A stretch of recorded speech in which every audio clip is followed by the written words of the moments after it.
thrifting ain't easy, unless you're watching me.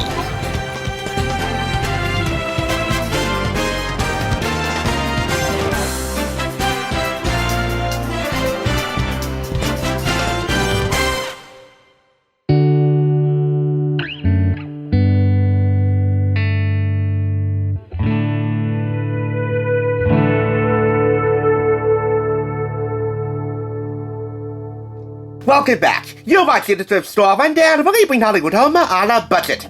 When the sun goes down in the spring, the breeze comes up. Yet tonight, with our rifle on the scene, we're bringing the heat up as well, as we're having a hot spring fling in the cool of the night. I just hope it's not too cold where you live, to the point where vampires with frost detection built in their systems start invading the town, giving everyone all sorts of problems. In the town of Barrow, Alaska, somewhere in the northern hemisphere, they got a vampire problem. A big one. A month without sun is the equivalent of an eternal darkness, thus giving them reason to shine, and everyone else reason to fight.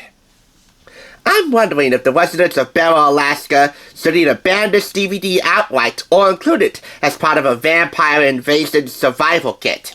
Either way, we're talking about 30 Days of Night with Josh Hartnett and Melissa George. Directed by David Slade, a Columbia Pictures release, picked up on DVD from Value Village in Hawthorne on my first time there in August of 2017 for 25% off $2.99. Ignore the $17.99 price tag here.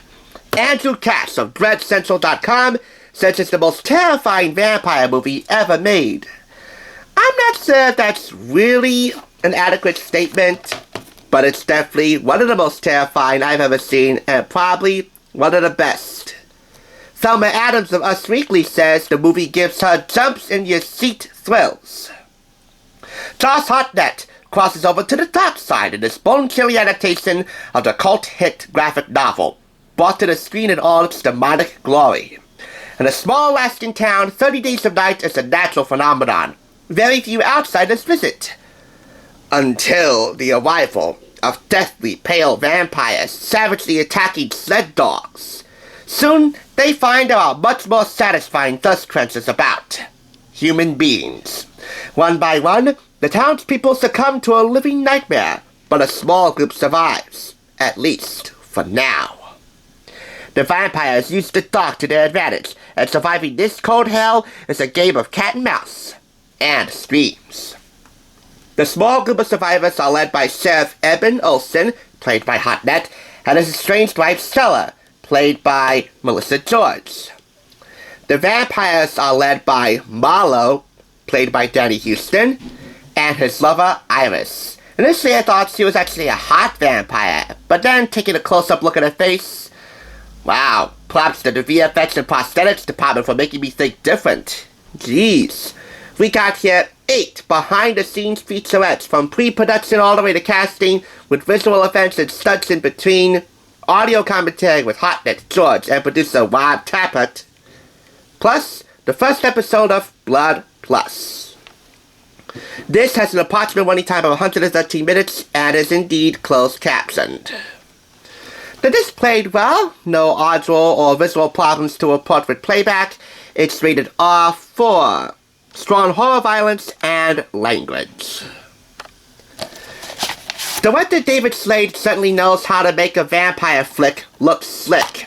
He had experience with this before going over to do another vampire flick with a werewolf and a human at the center of a love triangle that I despise, and yet we'll be talking about right after this if you watch it in real time.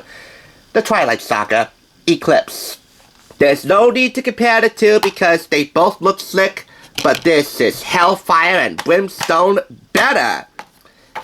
It's probably slicker looking on account of David's direction, and of course the work of production designer Paul Denham Alsterberry, and director of photography Joe Willems, not to mention the costume and visual effects and prosthetics department.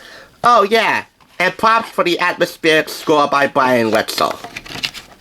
So all things considered, is it the greatest vampire movie? Well, it does have its flaws. These two are good, not great, but bordering on great. So there's that. And it's not one of the most sought after vampire flicks that we know of today, even though the Slade is over 15 years old. But nevertheless, 4.5 out of 5 claps. David Slade, Eclipse can suck it. But as far as I'm concerned, this can suck all the blood right out of me. Thanks for tuning in. Just so you know, there's no limit to bringing Hollywood home on a budget. Please go ahead and check out another awesome review like this one by clicking here, and make sure you subscribe by clicking here. Until next time, I'll catch you, as I always do, on the flip side.